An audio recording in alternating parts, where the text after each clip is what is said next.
Welcome to Truth Quest. If you are striving to balance earthly challenges with a heavenly perspective in areas like business, family, relationships, money, and personal growth, you have found your community. Welcome back to Truth Quest, where we are looking at the hard questions, finding the correct answers even if we don't like them, and then letting you know so you can not like them with us. This week, we're going to do a little bit of a different twist because we've got some folks that are just plain nosy, Jaimee. They just, it's like all about us and they want to know about our lives. So, okay, like you asked for it. Yeah. Don't even write in. But we're going to talk about our own testimonies and how we came to be in a relationship with Jesus and to be followers of Jesus. So, Jaimee, tell me your story. Okay. I did not grow up in a Christian home until probably about when I was 6 or 7 years old. My mom started taking my siblings and I to church on a regular basis. My dad didn't start attending with us until years later. So for a while, it was just us, me, my siblings, and my mom. I do remember giving my life to Jesus in Sunday school when I was young, probably like 7 or 8 years old.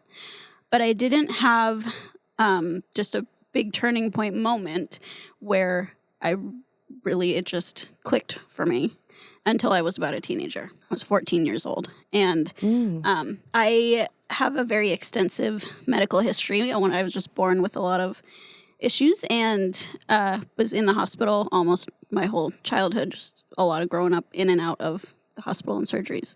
So for one of my last ones that I had to have, I was 14, and I had a pretty intense spinal surgery that we had to go out of state for. So it was just my mom and I who went, and I ended up being out. This would have been my freshman year of high school, and I remember being out of school from January till about April to recover. I missed like half of my freshman year. Wow. For that, yeah. That's a tough age to be out like that, too. Oh, yeah. Yes.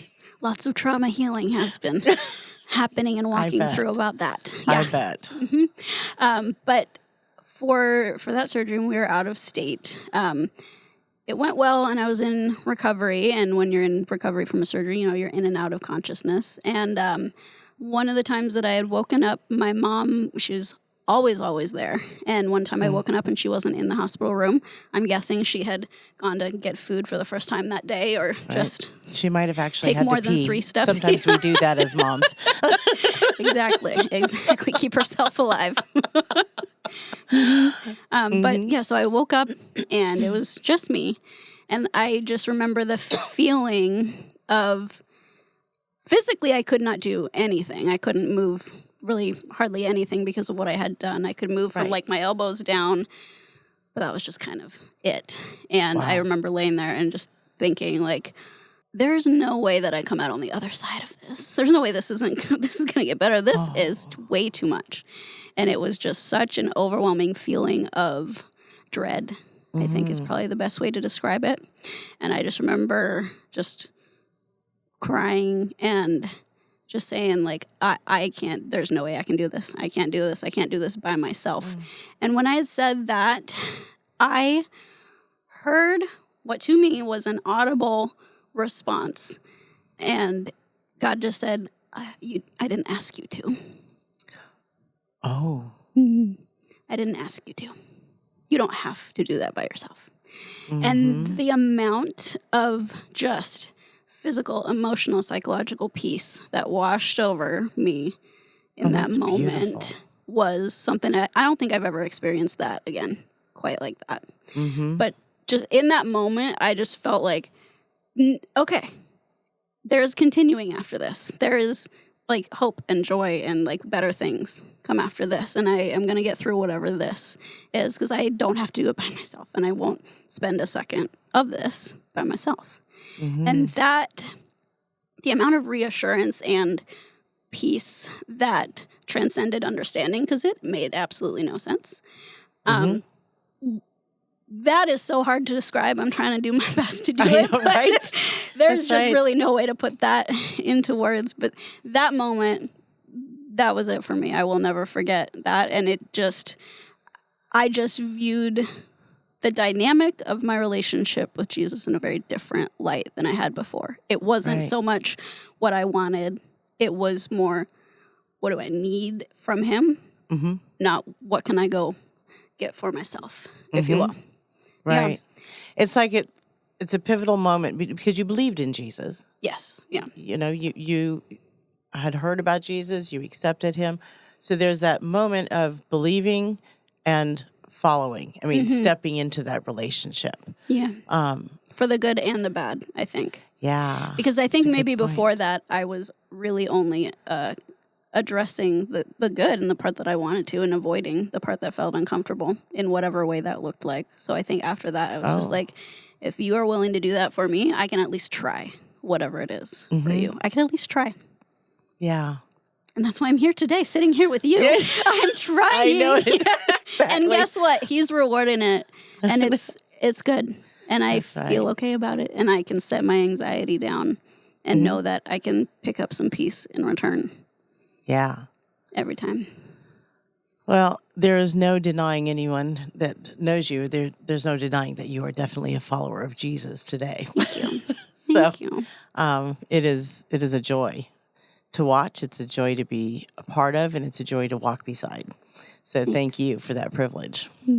Okay, well, I'm going to give you as much of the condensed version as possible because everybody out there knows I'm a hot mess, and it started at my very young age. I also did not grow up in a Christian household until my teen years. And father being a jazz musician, there was a lifestyle that went along with that. Not that my parents were, partying with me and passing me a doobie or anything, right? That's not like that. That is not the vibe. youth that I had. But I was around a lot of things, right? And my mom had become a Christian when she was a young girl, and then somewhere along the way had wandered away. And I don't know if I knew that. I remember as a very young girl, looking back now, it was like she was searching. I mean, I don't want to put words in her mouth, but Yeah. no, I'll go ahead and put words in her mouth. I think she was searching for something, and I don't know why she didn't think it was Jesus, other than my dad was not a follower of Jesus.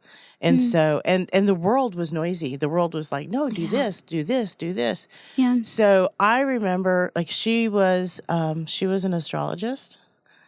She was actually a very good one. People came to her and paid her money for this. I could see that. There was some interest in the occult and looking into previous lives. I went through a real serious phase. I don't even think my parents knew. I went through a serious phase of really dabbling heavily in the occult with the seances, and I would go to the library. You can go to the library and check out how to become a white witch. I have no doubt. So I was really looking into that. My mom and I both stepped into transcendental meditation, which I didn't find out for many years later that the mantras that they give you are names of demons, basically, that you are calling on. And it's completely the opposite. Like Christianity, you are praying and filling your mind with the word and filling your spirit with Jesus and the Holy Spirit, right? With transcendental meditation, you are emptying everything out to make room for whatever you're inviting in. Wow. And so I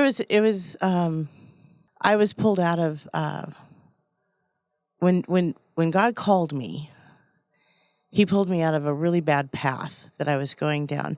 And I can thank my mother for the fact that I got yanked out of it, because while she was searching and doing all that, we then, my parents had gone through a little rough patch, and it was decided we would sell our house, get in the motorhome, and we would just travel. But that's what we did for a while. And how we old just were you? traveled. I was 12 when we did that. And eventually, that's when we first came up to Alaska in 1978, and then went back down to the States, and we landed in this little town called Buffalo, Wyoming. We parked for a little while in Montana and then landed in Buffalo, Wyoming. And in Buffalo, Wyoming, my mother rededicated her life to Christ. And then she informed me that she would like me to start attending church with her. So I was not on board. First of all, I'm 13 now. I have attitude. Like, I have serious attitude. And my mother was the recipient of that attitude constantly. Like, my dad would have to pull over the motorhome and say, "Well, you two stop it," because I could push her buttons like nobody's business. It was a gift, but not a spiritual gift. Pushing your mother's buttons is not a spiritual gift, kids. Don't do it. So I didn't want to go. And she said, I really don't care if you want to go or not. You're going to go with me. So I did what every good girl does. And I went to my dad and I tattled and said, "Mom's trying to make me do something I don't want to do. And that's not fair." And my dad, keep in mind, this man is not a follower of Jesus. This man said, "I don't see a problem with you going to church with your mother." And I said, "Well, you don't have to go." Right? I mean, I was very good at this argumenting thing. And he said, "I am of an age that I have already researched what I choose to believe and not believe, and where I choose to attend and not attend. You, on the other hand, have not researched anything. So until you've researched it, you cannot rule it out, and you'll be going with your mother." Okay. I know. I was so mad. How do you argue that logic? Yeah. So, being the manipulative teen that I was, we were brand new in this little town, and I loved this little town, and they had a drugstore, and it was like the old-fashioned drugstore that you could get a cherry cola at the bar, right? I mean, it was Amazing. so cute. So I would ride my bike all over trying to make friends because I was brand new. School was already out. We'd landed there in the summer. And I go in for a cherry Coke, and there's a bulletin board, and I see junior high camp. And I went over to look because I thought, oh, maybe I could make some friends. Yeah. Because it might shock you, but I'm pretty outgoing. I do pretty well with that normally. Anyway, so I go over and I look, and it starts the weekend. Oh, the other rule with my mom was I didn't have to start that weekend, but the following weekend I had to start going to church because I was babysitting. Okay. I said, I'm already booked to babysit for one of their workers. And so I have to be good for my word, and I'll be babysitting. Of course. And so she said, that's fine. You can have off this week and you'll start next. Great. Now I'm at the bulletin board, and this camp is the weekend that I'm supposed to have to start going to church. Like, score. All I have to do is have something booked every weekend, and I will never have to go to church.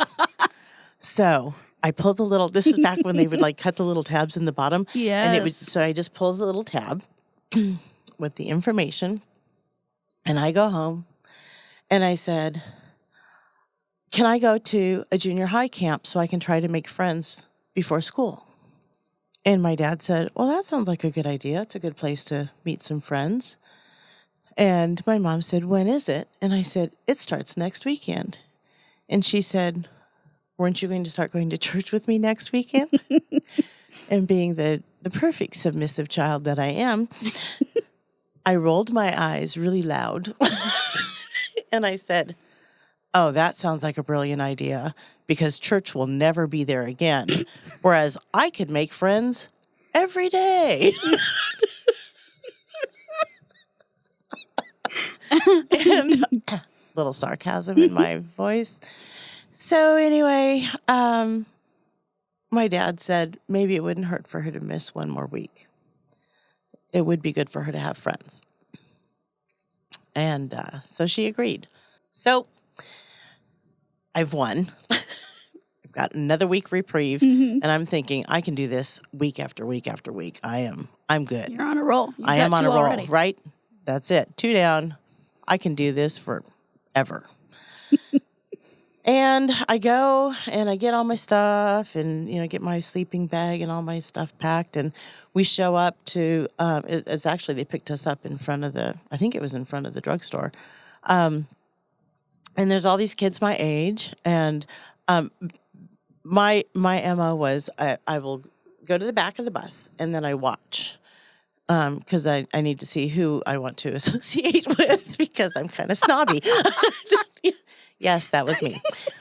So I'm going to the back of the bus and I'm just kind of watching. And then pretty soon we start, and a couple of people introduce themselves, but I think it was like 2. And we're talking a full bus. And so I don't really know anybody. Yeah. And they take off and we're on the way there. And all of a sudden they start singing songs. Like, it's fun, I guess.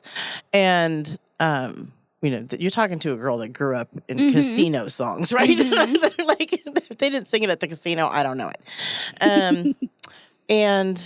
Or the nightclub. And so I'm like, I don't know these songs. And I thought, they're probably just Wyoming type songs, right?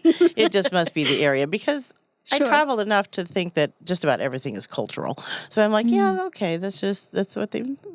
different. This is Wyoming culture. This is Wyoming. That's what they sing these weird songs on a bus that nobody else knows but them. So, okay, fine. So I just kind of half paid attention. And we get to the camp.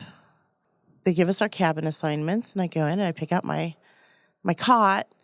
And then somebody introduces themselves to me. And while I'm talking with her for a minute, trying to make my new friend, somebody comes to the door of the cabin and they said, hey, get all your stuff together, chapel in 15 minutes.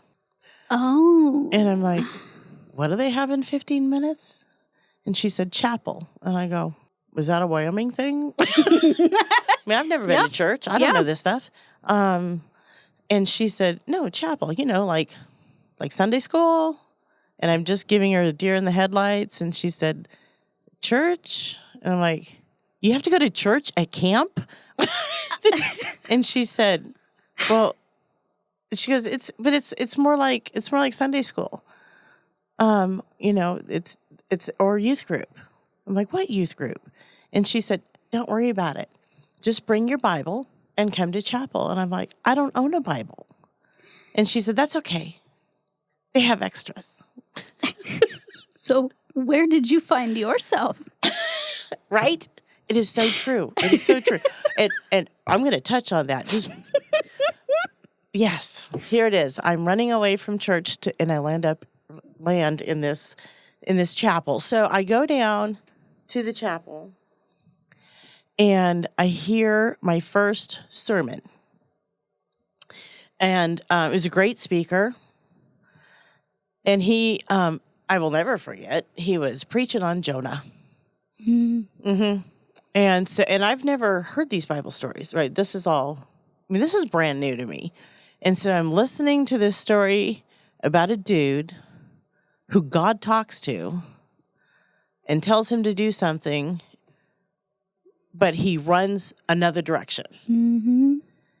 And then he winds up in the belly of a fish, which that had to stink to high. That's all I can think of is, ew, had to. How miserable. And I sat there for a minute and I thought, 3 days in the belly of a fish because you won't do what God said. And then all of a sudden I was like, wait a minute.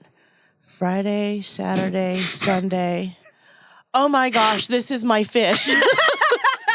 I'm in the belly of a fish. I tried to run away from going to church with my mom, and I've landed here, and she probably prayed for this. I was mortified, but I was also the first one that was down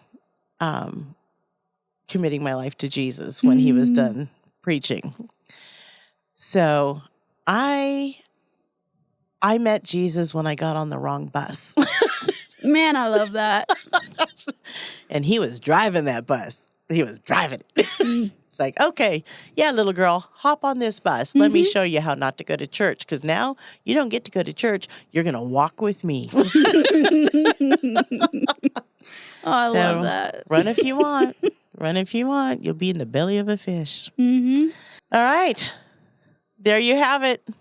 How did two teen girls come to know Jesus? One had a beautiful meeting in a hospital room, and one got on the wrong bus and got thrown in the belly of the fish because she was misbehaving. Nobody had to guess which one was which. Thanks for joining us this week for Truth Quest, where we are looking at the hard questions and the hard ways of doing things sometimes. Join us next week. As we conclude this episode of Truth Quest, we invite you to be a part of the conversation. Send in your questions, thoughts, and reflections. Don't forget, like, follow, and subscribe to stay updated on our journey together. Until next time, may you continue to seek truth with courage, and remember to sprinkle a little grace, even if that's all you've got.